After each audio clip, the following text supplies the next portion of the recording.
Bonjour les amis, j'espère que vous allez bien.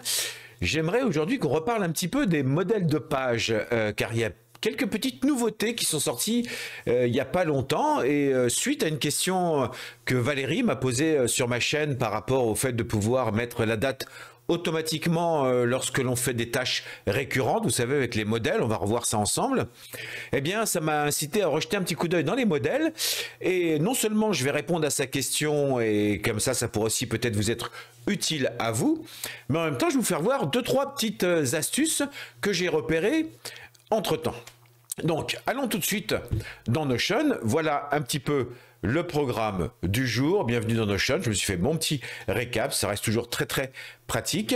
Donc, on va commencer. Forcément, on va se faire un truc simple. On va créer, vous allez voir, une double base de données, projet et tâches, avec les tâches qui sont reliées au projet. Je préfère toujours, plutôt que d'utiliser, vous savez, maintenant la possibilité dans les projets de faire des sous-tâches de projet. Moi, ça me correspond pas forcément dans la mécanique, dans la façon de fonctionner. Je préfère avoir deux bases de données séparées. Elles ont chacune leurs propriétés, sont chacune dans leur coin, et je préfère les lier ensemble. Voilà. Mais là, pour l'exemple, et surtout pour voir comment on peut jouer avec les modèles de page, c'est mieux en plus de faire comme ça. Donc, on va créer une première base qu'on va appeler projet modèle, puisque c'est le sujet du jour. Donc ça va être une base de données, c'est une nouvelle base de données, projet modèle. Ça, petit clin d'œil, vous remarquez que maintenant, j'ai juste à dire nouvelle base de données, et il garde le nom que j'avais mis dans la page, alors qu'avant, il fallait retaper le nom de la base de données. Merci Notion, pour ceux qui n'avaient pas remarqué. On va laisser ici le nom, l'étiquette, et on va rajouter, puisque ça sera un petit peu l'objet de l'expérience, une date, voilà, qu'on va appeler date. On va faire ça tout simple. J'ai mon projet, maintenant je vais créer mes tâches, donc tâches modèle, on garde l'idée, hop, table, nouvelle base de données, tâche modèle, parfait, j'ai le nom, étiquette, et on va rajouter aussi une date, hein, puisque c'était le premier souci de Valérie, mais c'est un bon exemple de gérer les propriétés date.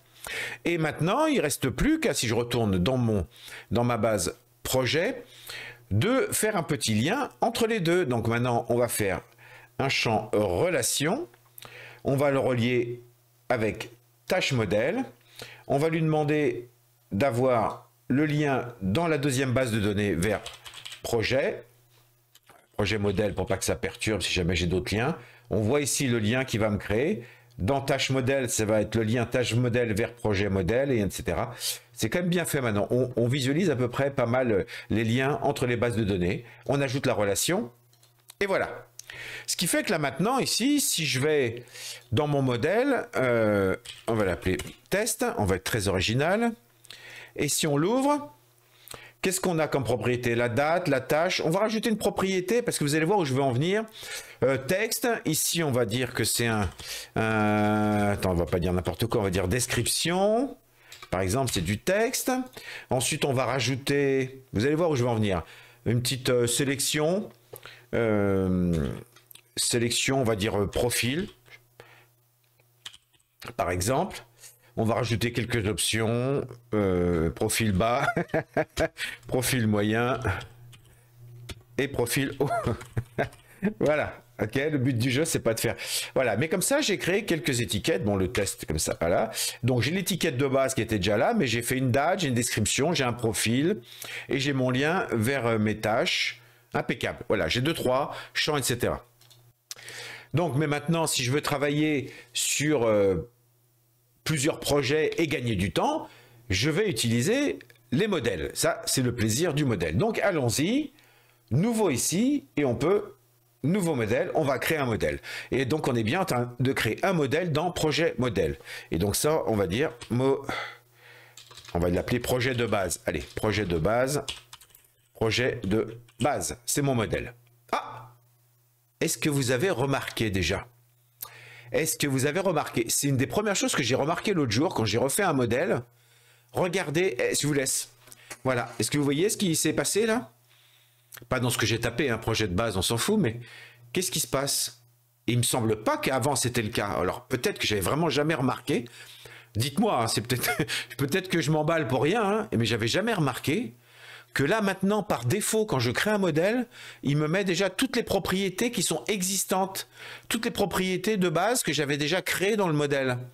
Ce qui me permet de repartir déjà d'une page, vous voyez, d'un modèle qui correspond à la page que j'ai déjà un peu paramétrée. Alors, est-ce que c'est moi qui suis... peut-être, hein, mais l'autre fois, j'ai vu ça et il me semblait pas l'avoir déjà vu avant. Donc ça, c'est vachement pratique. Une fois qu'on a défini déjà une page, quand on veut faire un modèle, il reprend toutes les propriétés qu'il y avait déjà dans la page. Donc, confirmez-moi hein, si ça vous dit quelque chose, si vous aviez déjà vu ça avant ou pas. Mais il me semble que c'est récent, ça. Bon, admettons. Admettons, je réfrène mon enthousiasme et tout. Donc là, on fait un modèle. Et qu'est-ce qui m'intéresse, moi, dans mon modèle ici, forcément, c'est de lier avec les tâches. Donc ici, bien sûr, je mets un lien vers une vue table. On va rester simple, on n'est pas là pour parler des bases de données et des tables, mais je vais chercher la vue table de tâche modèle, qui existe déjà. On ne va pas s'embêter, on ne va pas la toucher. On va se mettre en plein écran pour pas que ça vous perturbe trop, qu'on voit bien ici ce que j'ai créé. Je suis toujours dans le modèle, d'accord? Donc projet de base, ici c'est bien la table tâche modèle. Alors, on peut faire disparaître, masquer le nom. Ici on va l'appeler tâche, pardon, c'est vrai que si on ne clique pas sur renommer, ça ne marche pas, donc tâche. Ça, c'est mes tâches. Voilà. Ça, c'est à peu près propre. J'ai intégré la vue table des tâches dans ma page projet. OK? Mais là, vous vous rappelez que pour que ça fonctionne après en tant que modèle, il faut surtout ici, la petite astuce, c'est de rajouter un filtre pour dire, par contre, je veux qu'ici, les tâches qui s'affichent ne soient que les tâches du projet dans lequel je suis. Donc, il faut que je fasse un filtre sur la relation avec le projet. Et là, il y a projet de base, d'accord, qui est le modèle. J'en avais déjà parlé dans ma vidéo sur les modèles, donc je passe vite dessus. Mais là, en fait, en choisissant projet de base, qui est le nom du modèle, Notion se rappellera que c'était un filtre sur un modèle. Et à chaque fois que je créerai une nouvelle page avec ce modèle, il changera le nom pour que le filtre fonctionne bien avec le nouveau projet. On verra ça après. Mais ça, j'en avais déjà parlé. Et c'est tout. On masque le filtre. Vous voyez tout de suite ici les lignes qui étaient par défaut sont effacées parce qu'il n'y a aucune tâche qui sont déjà forcément inscrites pour ce projet. Ok, donc ça c'était les trucs de base. J'ai essayé d'être le plus rapide possible. Donc maintenant on va rentrer un petit peu dans le vif du sujet pour répondre à la question de Valérie. Parce qu'apparemment ça m'avait l'air assez évident mais ça n'a pas marché chez elle. Alors peut-être que ça ne marche pas non plus chez vous. Donc voilà, il n'y a pas a priori d'astuce particulière. Là, je suis dans le modèle. Et ici, dans la date, quand je clique ici, il y a des choses vachement utiles qui apparaissent maintenant. C'est, vous voyez, ces choses en bleu qui sont là. En fait, ça existe depuis qu'ils ont fait, vous savez, les boutons programmables. On va en faire un juste après. Mais à chaque fois que vous voyez une propriété, on va dire, d'accord, une valeur, une information, ça dépend, je ne sais pas comment l'appeler, puisque ce n'est pas toujours la même chose en fonction de l'endroit où on est. Mais qui est en bleu, comme ça, présenté de cette façon, Notion nous fait comprendre que c'est une information dynamique. C'est-à-dire que c'est une information qui va varier, qui va être différente en fonction du moment ou du contexte dans lequel on l'utilise. En plus, là, je suis dans un champ date, donc forcément, il me propose un calendrier. Je pourrais très bien mettre une date en dur hein, dans un modèle, pourquoi pas. Mais il me propose justement aussi, forcément, deux types de dates. Aujourd'hui, c'est uniquement la date. Et maintenant, ça sera l'heure. Donc ça permet, comme ça, si vous avez un champ date dans lequel vous affichez aussi l'heure, vous pouvez jongler en ayant comme ça la date et l'heure. Mais nous, on veut que la date. Malgré le fait que ce soit marqué aujourd'hui, comme je suis dans un modèle, le aujourd'hui dépendra du moment auquel le modèle sera créé. On y va, je crée. Je l'appelle aujourd'hui. Et donc ici, il m'a bien mis aujourd'hui. Donc ce qui veut dire qu'à chaque fois que le modèle va être utilisé pour créer une page, que ce soit à la main ou en utilisant le principe des tâches récurrentes, par exemple, si on veut faire une tâche tous les jours, toutes les semaines ou tous les mois, il mettra à jour ici la date. Alors, et pour être sûr, on va faire un truc. Là, j'ai que la date. On va s'amuser à faire un truc. Là, on va dire date et heure. On va appeler ça date et heure. Et cette fois-ci, je vais lui demander... Pardon, excuse-moi. Il faut d'abord lui dire date. Voilà, ça, c'est la date. Et le type de date, format de l'heure, 24 heures, date complète, jour, mois, année, tac, tac, tac, date. Et là, cette fois-ci, je vais l'appeler date et heure. Comme ça, on a un deuxième champ. Et dans celui-là, on va mettre maintenant pour avoir l'heure. Parce que comme ça, quand on va faire le test là, dans quelques instants, c'est évident qu'aujourd'hui, là, quand je fais la vidéo, la date du jour, ça sera aujourd'hui. Donc, ça sera pas forcément parlant. On pourrait se dire, est-ce que c'est vraiment bien la date du jour? Il faudrait que là, j'arrête la vidéo et je refasse une vidéo demain. Je revérifierai quand même demain par sécurité pour pas vous dire des bêtises, mais il n'y a pas de raison. Donc, l'idée, c'est quand même d'afficher l'heure. Comme ça, on verra bien. L'heure, elle est forcément dynamique parce que là, même s'il y a quelques minutes qui seront passées pendant que je fais la vidéo, on verra bien qu'il prendra bien l'heure exacte au moment où la page sera créée. Donc, pour la date, ça devrait être la même chose. Ok, donc là ici on a la date et là on a la date et l'heure. Comme ça on verra exactement les deux valeurs avec les notions. Dans le reste, peu importe, ici les tâches sont liées. Une petite astuce supplémentaire, est-ce que vous savez que dans vos pages Notion, vous pouvez rajouter des raccourcis avec le arrobase qui permet justement aussi d'avoir maintenant, aujourd'hui, rappel, etc. Vous pouvez faire pas mal de choses avec l'arrobase quand vous êtes dans une page. Mais vous voyez, il y a le maintenant. Et vous voyez à chaque fois ce qui met heure de la duplication. Aujourd'hui, date de la duplication. Donc, vous voyez, en même temps, il est clair. Il me dit bien, ça va être la date au moment où le modèle va être dupliqué. Vous voyez, il ne me dit pas heure actuelle ou date actuelle. Hein. Donc, si on remet là, vous voyez, maintenant, ici, si je dis ce maintenant, c'est l'heure de la publication. Eh bien, pourquoi on ne le mettrait pas dans le titre?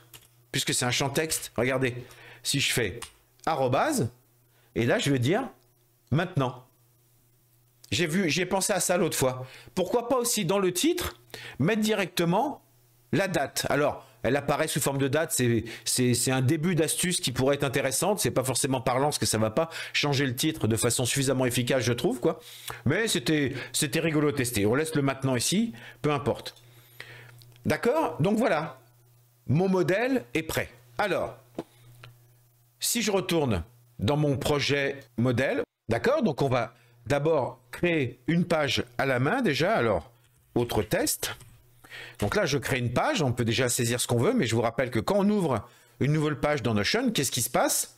Par défaut ici, j'ai une page qui est vierge, mais en bas, il me propose déjà directement de créer, en utilisant un modèle, ou de créer une page vide. Faites attention, là j'ai sélectionné, normalement, lorsqu'on arrive sur une nouvelle page, et si on tape le nom et qu'on fait entrer, on est directement, vous voyez, c'est marqué ici, appuyez sur entrée pour continuer avec une page vide, ou sinon on peut se balader avec les flèches du clavier ou ici avec la souris pour directement choisir un modèle. Donc on a autre test, et là forcément, attention, projet de base. Qu'est-ce qui se passe? 9h54, il est bien 9h54. Vous voyez, le 10 novembre, 9h54. Il a créé autre test. Est-ce qu'il m'a mis la date là-haut? Ah, il n'a pas mis la date là-haut. D'accord, admettons. Mais ici, j'ai bien la date 10 novembre 1923 et la 10-11-23, 9h54. J'ai bien la date et l'heure. Aujourd'hui, 9h54, c'est aussi là. Et là, j'ai bien, éventuellement, mes tâches. D'accord? Qui vont être les tâches uniquement, vous voyez, qui sont bien associées à autre test qui est bien cette page-là. Hein. Vous vous rappelez ce que j'avais fait dans le modèle tout à l'heure, mais ça j'en avais déjà parlé dans une vidéo, on ne va pas s'attarder trop dessus. Donc, a priori, sauf si je surveille l'heure, 55, voilà, 9h55, allons-y, on va en créer un autre, encore un test,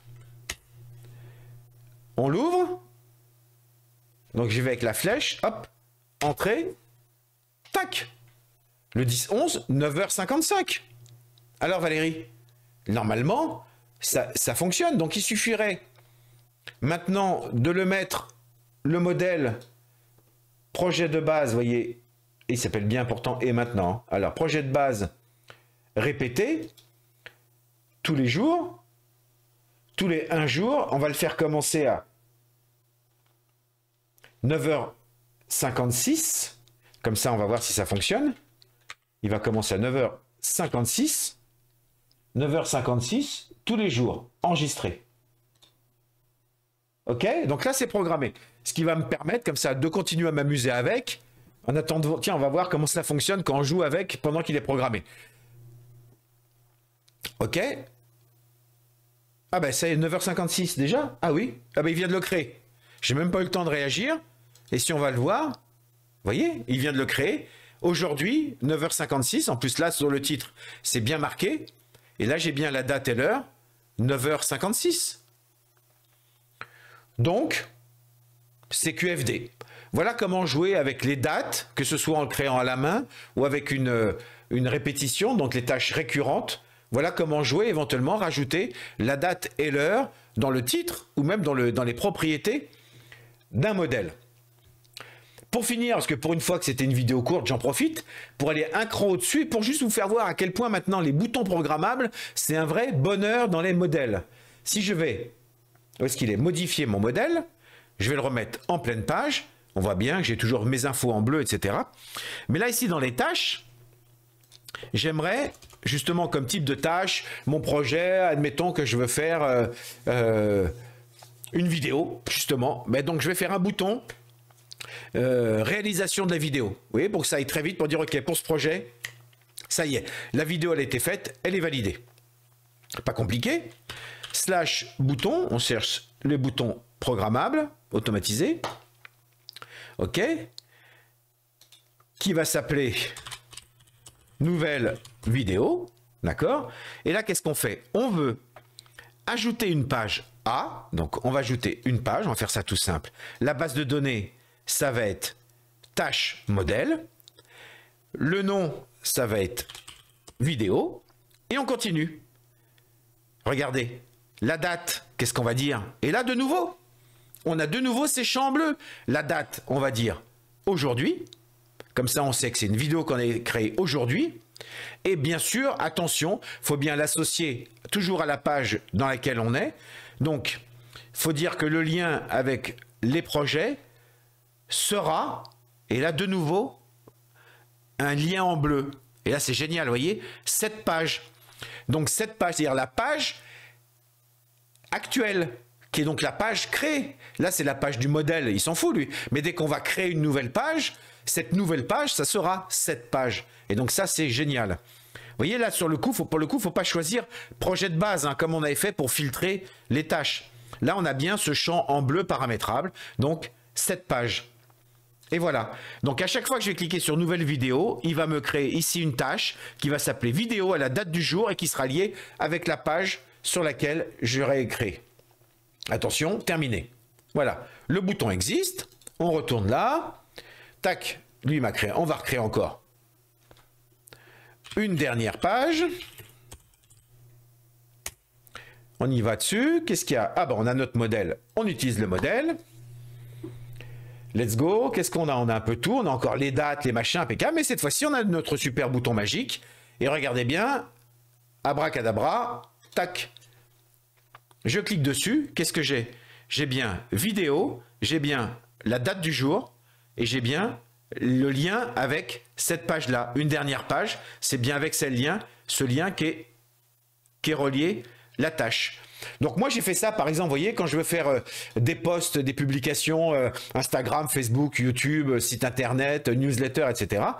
J'ai fait plein de petits boutons dans lesquels je dis tiens, le post Insta pendant ce matin, ça me permet automatiquement d'enregistrer vite fait les tâches qui dépendent d'un projet sans avoir à chaque fois à ressaisir ici vidéo, la date, machin. Ça n'empêche pas après de changer la date si on veut pour le plaisir, mais au moins on peut remplir tout par défaut. Voilà.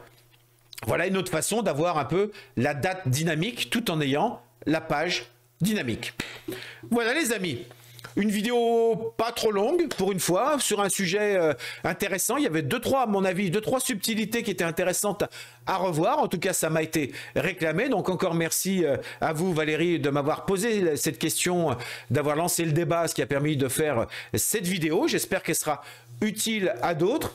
N'hésitez pas aussi, comme Valérie, à me poser vos questions. Si vous posez des questions concrètes, des choses que vous aimeriez réaliser, etc., que vous n'arrivez pas tout à fait à ficeler, à faire comme ça avec Notion ou avec les autres produits que j'utilise sur ma chaîne, hein, DaVinci Resolve, Canva et autres. Hein, vous avez vu que j'utilise pas mal de logiciels différents.